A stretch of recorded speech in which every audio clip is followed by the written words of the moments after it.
सुबह सुबह जब सोकर उठते हो तो मन शांत लगता है कि नहीं? लगता है ना? शरीर में भी शांति रहती है। रात भर विश्राम किया है तो शरीर भी शांत है, और मुंह भी ठीक रहता है क्योंकि मुंह को भी आराम मिल गया था रात भर के लिए। पेट भी कहता है थैंक यू, तुमने रात भर खाया नहीं, दिन भर तो खाया था।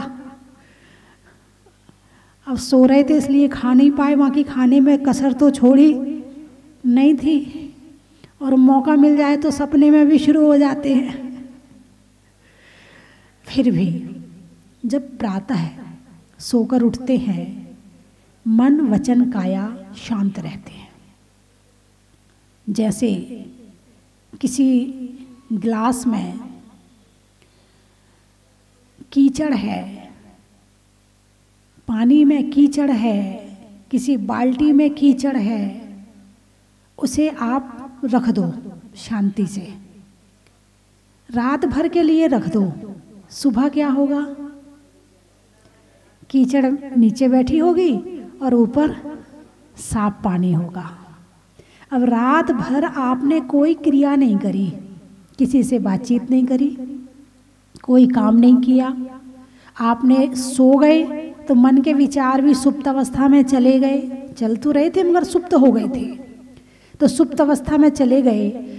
तो जो दिन भर का हिलता हुआ मन था, दिन भर का हिलता हुआ शरीर था, दिन भर का हिलता हुआ जो वचन था, वो 6-7 घंटे में रात्रि में शांत हो गया।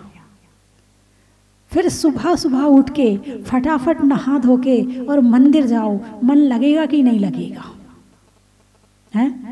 कितना अच्छा लगता मनाओ, हो कितनी शांति मिल रही। वैसे शांत मंदिर और वैसे शांत मन, दोनों चीज एक साथ मिल जाएं, सोने में सुहागा हो गया। ठीक है ना? तो सुबह सुबह प्रातः के समय जो धर्म किया जाता है वो सीधे अंदर जाता है। जैसे सुई में धागा डालने के लिए हाथ हिलता हुआ नहीं चाहिए, सधा हुआ चाहिए, आंखें स्थिर चाहिए, मन शांत चाहिए, तब तुम्हारा सुई में धागा जाएगा। और बातचीत करते करते हंसते हुए डालो, नहीं जाने वाला। ऐसे ही मन के अंदर यदि परमात्मा को ले जाना है तो मन भी शांत चाहिए, वचन भी शांत चाहिए और काया भी शांत चाहिए, तब परमात्मा सीधे अंदर पहुंचता है। और बाकी सुबह उठो, फिर उसके बाद आपस में बातचीत करो, गप्पे शप्पे करो, उसके बाद अखबार पढ़ो, टीवी देखो, उसके बाद फिर चाय पियो, फिर नहाओ धो, फिर मंदिर जाओ, फिर देख लेना कैसा मन लगता है आपका।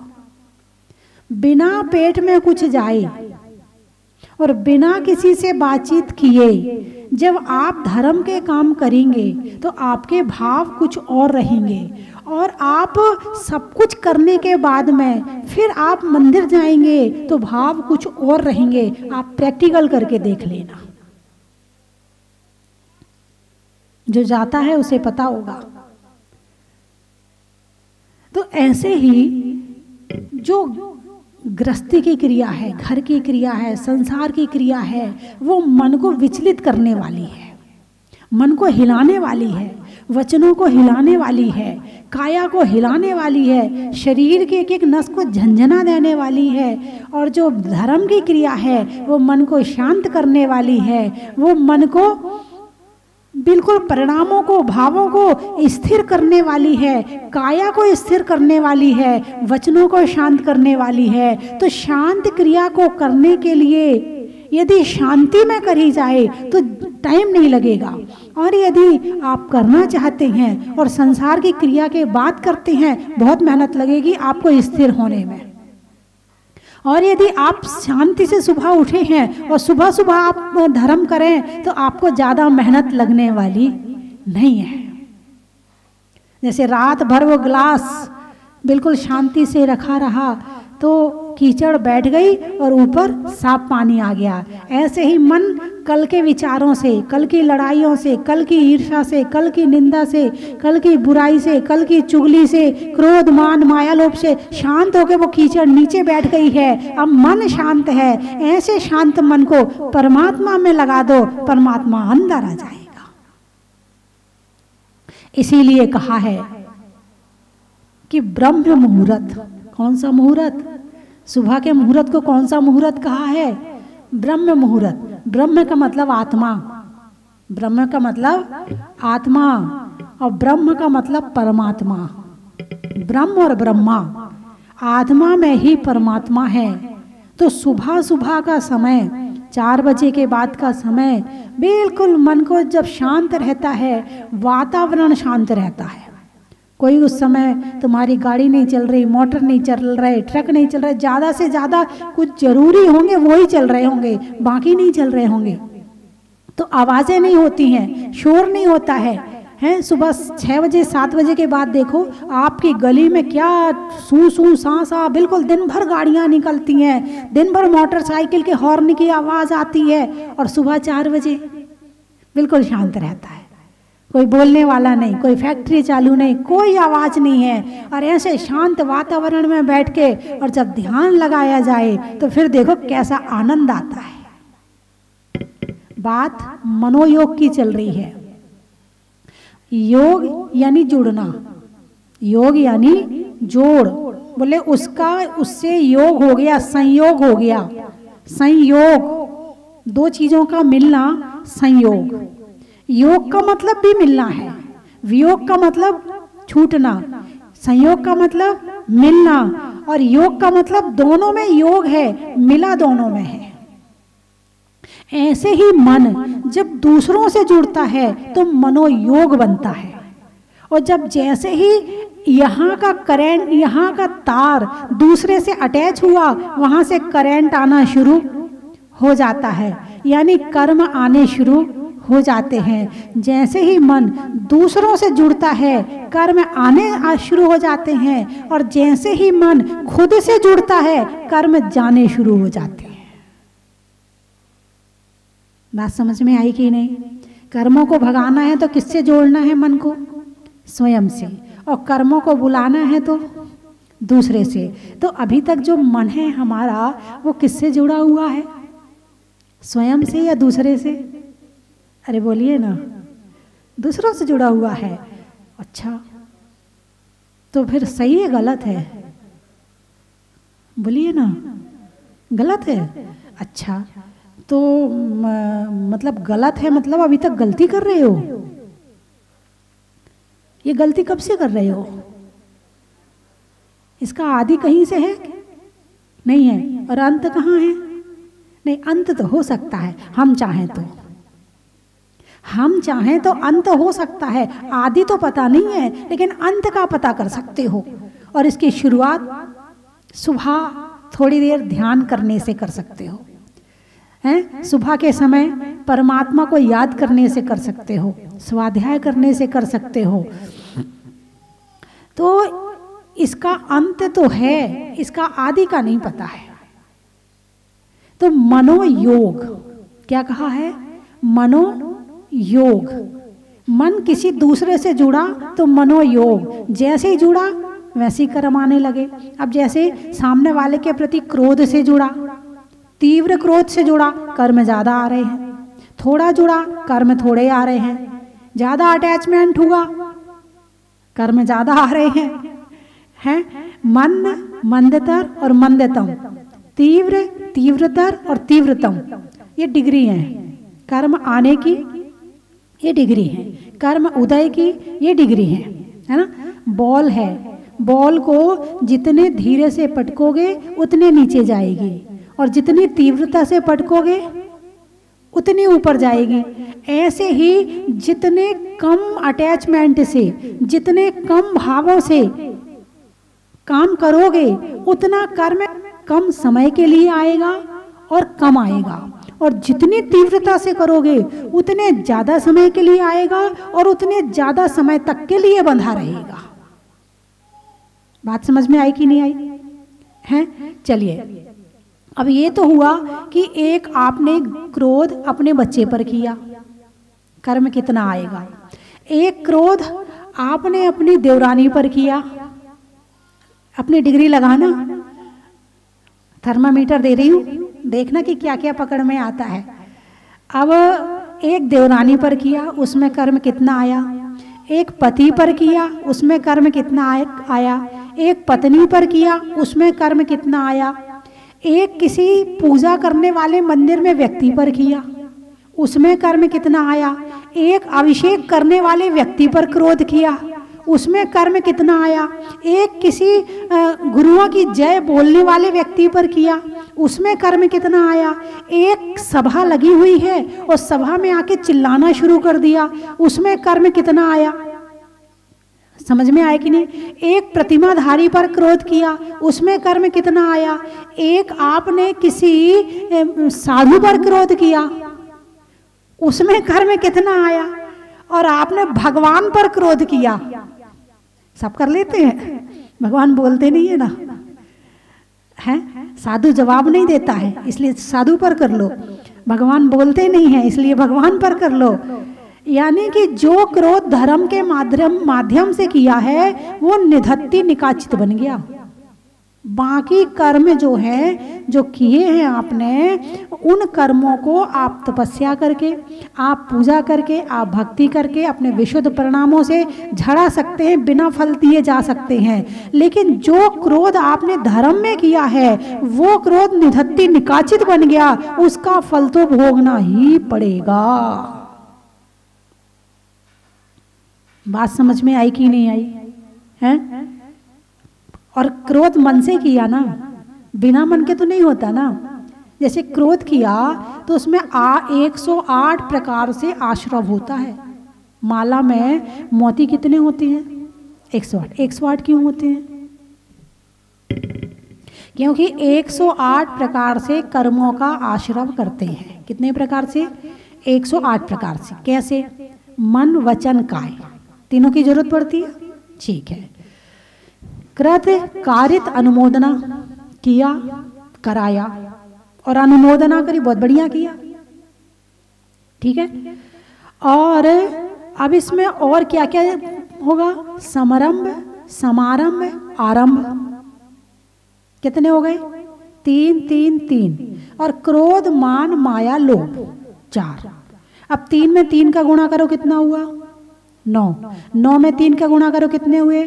27। 27 में 4 का गुणा करो, कितने हुए? 108। कितने हुए? 108। ऐसे 108 प्रकार से कर्म को बुलाते हैं, पूरे भावों से बुलाते हैं, पूरे मन से बुलाते हैं। इसीलिए कर्मों को भगाने के लिए माला में मोती भी 108 होते हैं। लेकिन कर्म को बुलाते समय तो पूरे भावों से बुलाते हैं, मगर माला फेरते हुए पूरे भावों से नहीं फेरते हैं, इसलिए वो भागते नहीं है। माला फेरते हैं ऊपर ऊपर से, पूजा करते हैं ऊपर ऊपर से, अभिषेक करते हैं, नहीं करते तो भाव से ही, थोड़े थोड़े तो भाव जुड़े रहते, लेकिन करते समय भाव क्या है, परिणाम उस समय तुम्हारे मन में क्या चल रहा है, ये विशेष महत्व रखता है। और जैसे करोगे वैसे ही होगा। एक बड़ी अच्छी कहानी हमारे गुरुजी सुनाया करते थे कि एक घर में शादी हुई, मेहमान आए, सारे मेहमान चले गए, एक मेहमान नहीं गया। 1 दिन हो गए, 2 दिन हो गए, 3 दिन हो गए। पत्नी ने सोचा पति का रिश्तेदार होगा और पति ने सोचा पत्नी का रिश्तेदार होगा। अब दोनों ने कहा ये है कौन, तुम्हारे कौन से रिश्तेदार हैं? बोले मेरा तो कोई नहीं है। फिर उसने उससे कहा, बोले तुम्हारे होंगे? बोले मेरा भी कोई नहीं है। बोले फिर तो ये पता नहीं कौन आके अपने जमाए जड़ जमाए बैठा है, रिश्तेदार भी नहीं है और इतने दिन से आराम से बैठ के खा रहा है, इसे भगाना चाहिए। लेकिन ऐसे भगाना अच्छा नहीं लगता कि सीधे कह दो भाई चले जाओ, तो अच्छा नहीं लगता है। बोले चलो एक ड्रामा करते हैं। बोले चलो क्या करते हैं? बोले सुबह सुबह तुम मुझे उठने के लिए कहना और मैं कहूँगी मेरा सिर दुख रहा है नहीं उठना, फिर तुम मुझे डांटना तुम कहोगे फिर मैं चिल्लाऊंगी रिश्तेदार को, बुरा भला बोलूंगी, तो फिर तुम कहना अरे उसके लिए नाश्ता तो बना दो, फिर मैं और बुरा भला बोलूंगी। फिर तुम मुझे डंडे से मारना, मुझे मत मारना, खाट में डंडा मार लेना, है ना। तो बोले ठीक है। अब सुबह हुई, सुबह जो रात्रि में तैयारी की गई थी, सुबह उसको प्रैक्टिकल में किया गया। अब वो जो किया गया, अब उसके बाद उसमें पत्नी ने बुरा भला कहना शुरू किया। रिश्तेदार ने सुना कि अरे अब तो इनके घर में मामला गड़बड़ हो गया, अब तो जाना पड़ेगा मुझे। तो फिर उसने भी सूटकेस उठाया और खट खट खट जूते पहन के बाहर चला गया। दोनों पति पत्नी बाहर आए, सोफा सेट पे बैठ के खुश हो गए। बोले देखो मैंने तुम्हें सच में मारा तो नहीं। तो पत्नी बोली देखो मैं सच में रोई तो नहीं। तो रिश्तेदार बाहर खड़ा था, बोले देखो मैं सच में गया तो नहीं। हैं, ऐसी माला फेरने बैठते हैं। किस लिए बैठते हैं? कर्मों को भगाने के लिए। तुम झूठ मूठ में माला फेरते हो, कर्म में बेचारा झूठ मूठ में बाहर जाके खड़ा हो जाता है, और जैसे ही तुम्हारी माला पूरी होती है तुमने भगाया नहीं और वो गया नहीं। तुम मन से माला नहीं फेरते तो वो मन से भागता भी नहीं है। वो भी कहता पाप कटने ऐसे कटने वाले नहीं है। फिर तुम दोष माला के देते हो, भगवान अरे हम इतनी माला फेरते हैं फिर भी हमारे साथ कुछ नहीं होता है, हम इतना ऐसा करते हैं फिर भी हमारे साथ कुछ नहीं होता है। अरे करते कहाँ हो? जिससे करना चाहिए था उससे तो कराया नहीं। हाथ को माला फेरने की जरूरत है क्या? बोलिए, हाथ के लिए माला फेरी थी? नहीं। शरीर के लिए माला फेरी थी? नहीं। माला के लिए माला फेरी थी? नहीं। किसके लिए माला फेरी थी? मन के लिए। मन फिरा कि नहीं फिरा? मन नहीं फिरा तो फिर मतलब क्या रहा? स्कूल भी गए और पढ़ाई नहीं करी, तो फिर स्कूल काहे को गए थे? हैं? दुकान भी गए मगर ग्राहक को सामान नहीं दिया, तो दुकान काहे के लिए गए थे? रसोई में गए भोजन बनाने के लिए और भोजन नहीं बनाया, तो फिर रसोई में गए क्यों थे? माला फेरने, मन को फिराने के लिए माला फेरी थी। माला तो फिर गई, मन नहीं फिरा, मन बाहर फिरता रहा। माला बनाई काठ की, जामे डाला सूत, और माला बेचारी क्या करे? जपने वाला कपूत। अब माला चाहे सोने की ले लो, चाहे चांदी की ले लो, चाहे हीरा पन्ना माणिक मोती की ले लो, लेकिन यदि उसमें मन नहीं है तो माला केवल फिर रही है। माला फिर रही है, मन नहीं फिर रहा है। मन को फिराना है। इस फिरते हुए मन को माला में फिराना है। यदि माला में फिरा लिया तो समझना माला फेरना सार्थक हो गया।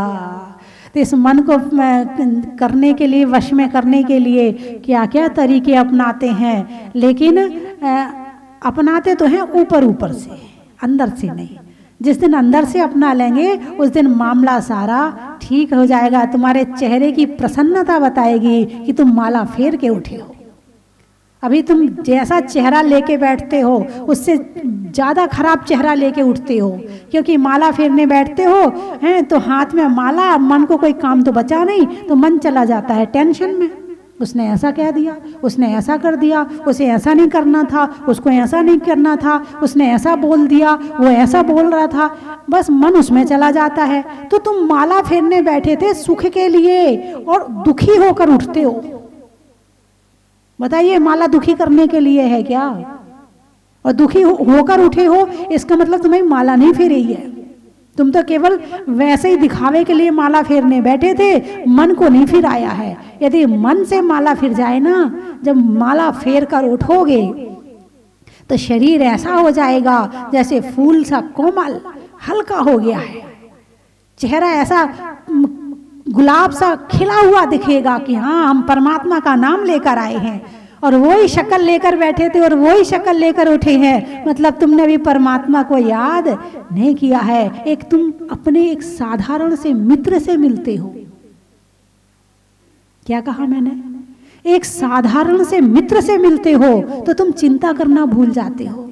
एक साधारण से मित्र जो तुम्हारे जैसा है उससे मिलते हो तो तुम्हारे चेहरे पर मुस्कुराहट आ जाती है। एक पुरानी सहेली से मिलते हो तो तुम्हारा मन गदगद हो जाता है, प्रसन्न हो जाता है। और एक परमात्मा जैसी महान हस्ती को आपने याद किया और आपके चेहरे पर प्रसन्नता नहीं आई, इसका मतलब आपने याद नहीं किया है। नहीं तो परमात्मा को याद करने के बाद और प्रसन्नता ना आए, ऐसा हो नहीं सकता है। इंसान की शक्ल बता देती है वो कितना धर्म करके आया है।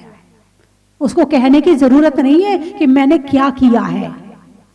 हाँ, आते हैं बहुत से लोग, माता जी हम रात को नहीं खाते, माता जी हम ऐसा नहीं करते, माता जी हमने बाजार का त्याग कर दिया। अरे भैया, इन सब के साथ में इस मन को ठीक किया कि नहीं किया? मेन मशीन का पुर्जा तो यही है, ये ठीक हो जाएगा तो सारे ठीक हो जाएंगे, मगर इसको ही गलत जगह लगा रखा है। और जब तक इसको सही जगह नहीं लगाओगे, हैं, घर खराब होगा चल जाएगा, कपड़े खराब होंगे, बोलिए ना, चल जाएंगे, भोजन खराब होएगा वो भी चल जाएगा, शरीर में कीचड़ लग जाए वो भी चल जाएगी, लेकिन यदि मन खराब हो गया तो वो सब गड़बड़ कर देगा। यदि कपड़े मैले पहने हैं, कर्म का बंध नहीं होगा। झोपड़ी में रह रहे हो, कर्म का बंध नहीं होगा।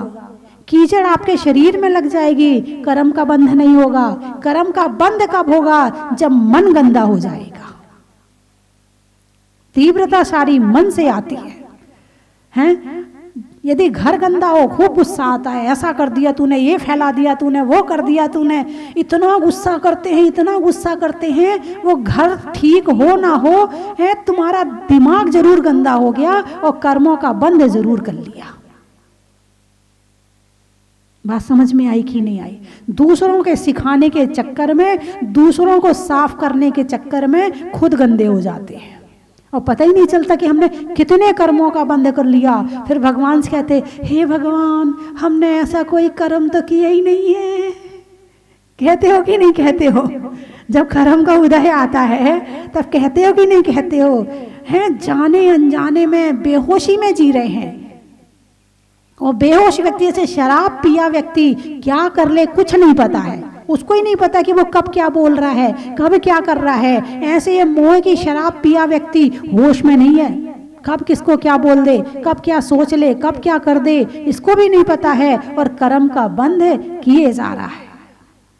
इसलिए होश में आने के लिए सबसे पहले इस मन को होश में लाना जरूरी है। तो बात चल रही थी सुबह सुबह की। क्या बात चल रही है? हैं, अभिषेक और पूजा कब करना चाहिए? सुबह सुबह। और सामायिक कब करना चाहिए? सुबह सुबह। हालांकि 3 बार बताई है, लेकिन कम से कम श्रावक के लिए 2 सामायिक बताई है 48 मिनट की। कितने मिनट की? 48 मिनट की 2 सामायिक तो करना ही चाहिए। श्रावक के लिए कह रही हूं। हाँ, एक श्रावक के लिए 2 सामायिक तो करना ही चाहिए। होता क्या है, आपने 1 माला फेरी और आपका नियम है कि आपको 1 माला फेरना है।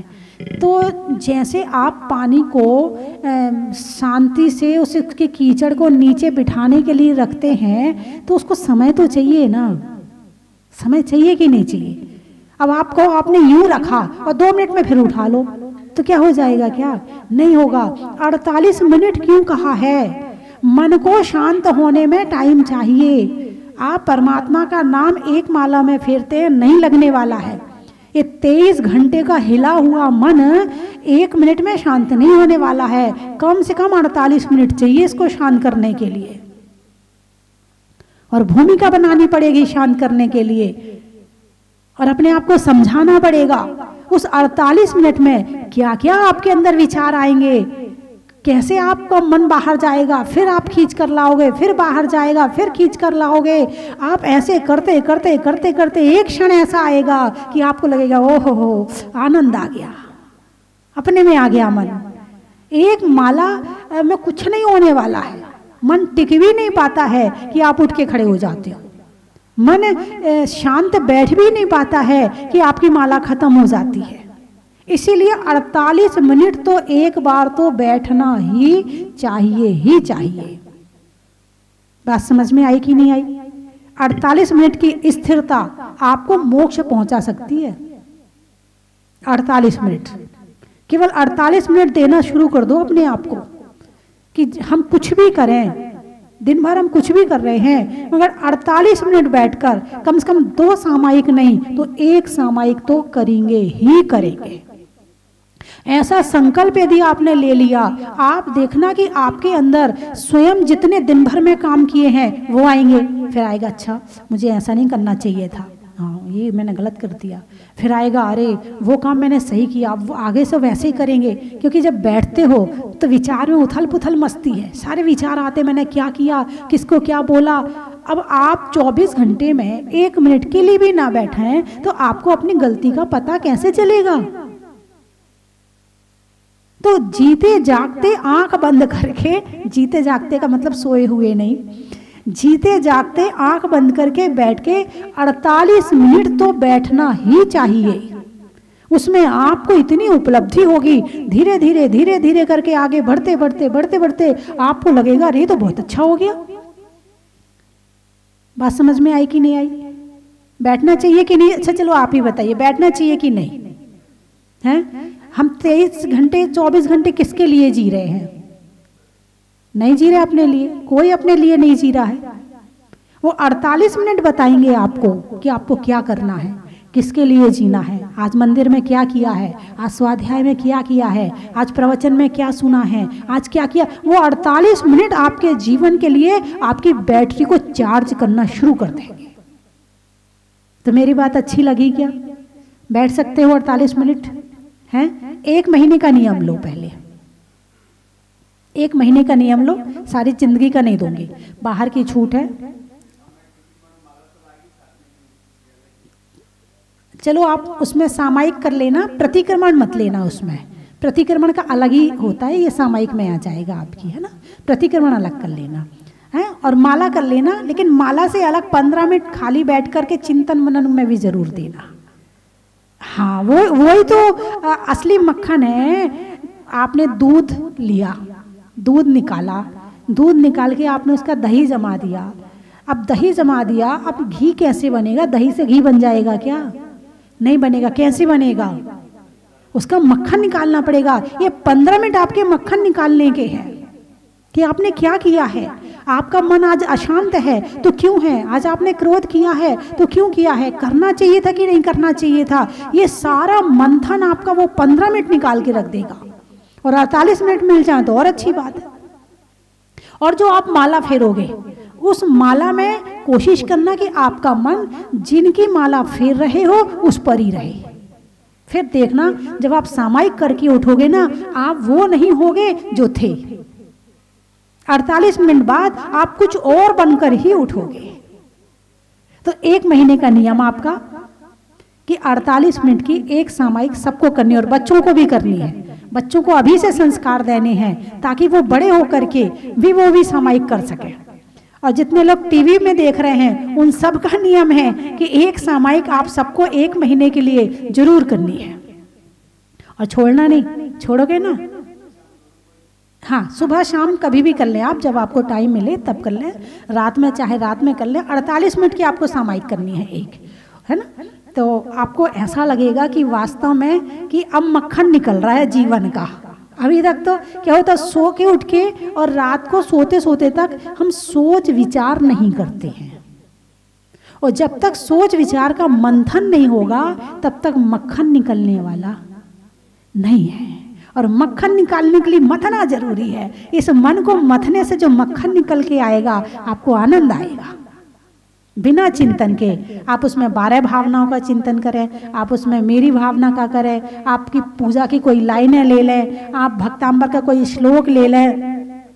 आप कुछ भी कर सकते हैं उसमें। ऐसा नहीं है कि कोई एक ही चीज पर डिपेंड रहना है। आप 8 कर्मों को ले लें, आप 148 प्रकृतियों को ले लें, आपने जो प्रवचन में सुना है उसको ले लें, हैं? आपने जो आज किसी की अर्थी जाते हुए देखी है उस अर्थी पे चिंतन कर लें कि वो व्यक्ति कैसा था, उसने क्या क्या किया अपने जीवन में, देखो सब छोड़ के चला गया। कोरोना पे चिंतन कर लें।